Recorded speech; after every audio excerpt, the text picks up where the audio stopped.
Hi everybody, good morning, it's great to be back again. We're going to talk about this week's portion, Vayeshev, meaning Jacob dwelled in the land of his fathers, and Joseph was 17 years old. And this week's portion really develops the concept of what it is to be a teenager, and who was Joseph, who was this great individual called Joseph. And if we look into the portion, there's one word that I really want to focus on. And after it says that Joseph was 17 years old and he was herding the sheep, it says he was a na'ar. He was a na'ar, and it mentions he was a na'ar, which means he was a teenager, a lad. And it says it with the children of Bilhah and the children of Zilpah, which were the children of the maidservants. And then it says Joseph brought a bad tidings to his father about his brothers.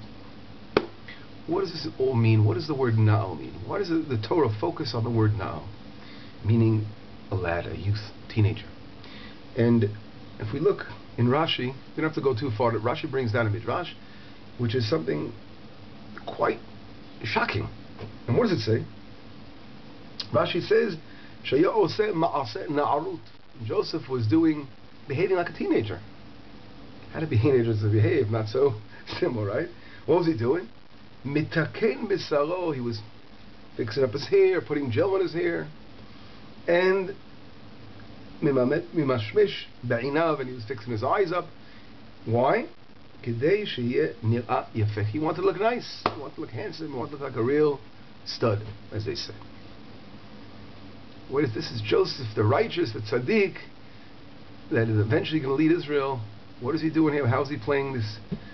He's behaving like a regular teenager over here. And this is what Rashi, the greatest commentary of Israel, brings down from the Midrash, the famous Midrash. And this is what other commentators, of course, speak about. But I think we have to try to understand this shocking commentary. What does this mean? What are they trying to? Our great rabbis trying to teach us over here? Well, there's another great commentary, which was written 250 years ago. I mentioned it before. His name is Rav Moshe David Vali, one of the students of the Ramchal from Italy, Padova, Italy. And he takes and develops this concept into a beautiful article, beautiful Torah, that he talks about the inner potential of Yosef, and we can really from this learn a tremendous concept, learn a tremendous principle, and apply it to other children as well, to understand what it is to be a teenager and what it is to grow up. I thought I'd bring his words down. I'll try to, of course, say it quickly. I can't read everything since we only have a few minutes here on this YouTube. And he says like this. He says that Joseph was, there's a reason why God brought about him all these crazy events of being thrown in the pit and then sold down to Egypt and going through hell and back. Where does it come from? It comes from the fact that God does not bring about judgment on someone without a reason. And Joseph, the fact that he was behaving like a teenager and he went through like a difficult teenagehood, he had to go through the fire, as they say. But of course, on the inside, he was a very, very unusual, special person. And what happened was the brothers of Joseph, they were like shocked that he was hanging out with the children of the maidservants, and of course all 12 tribes of Israel, all holy and all special in their own way. But the maidservants were on a lower spiritual level than the children of Leah. Their spiritual being was a little different. And Joseph was sort of hanging out with the bad crowd. That's what he explains to Rav Ali. But if he was hanging out with the higher, I would say, in the higher class, if he was hanging out with the children of Leah, that they were much more proper and well behaved, he wouldn't have got himself into so much trouble. So the brothers really didn't understand what Joseph was all about. And what they had as an example in front of them was look in the past. And they looked at how Esau, right, was thrown out of the house. He separated out from Jacob. And of course, going further back, they saw how Ishmael was separated off from Isaac. And they said, well, here's Joseph. He's not really following in the family's footsteps of Abraham and of their grandfather, and of course of their father Jacob. So Joseph is really not behaving properly, and they thought that he would be eventually sifted out, like Esau was, and like Ishmael was sifted out. And that was really the deep reason behind this jealousy that they had. I mean, if you look at the jealousy, the father made Joseph a garment, and it was a colorful garment because Because Jacob saw in Joseph so much beautiful colors. He saw a tremendous individual over there. And the brothers couldn't understand this. But Jacob, of course, knew on the inside that Joseph, right now, is behaving like a teenager, but eventually his tremendous potential is going to come out, and we're going to see an amazing, amazing individual. And then, of course, we see this happening later.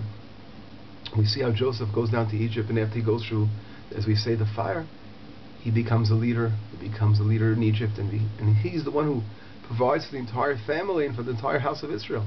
So Joseph is called in Kabbalistic literature the Yesod. The Yesod referring to the base. Everything stands upon the Yesod. And Jacob, of course, had the foresight to see with the potential within his son that he's going to be the greatest of all the children.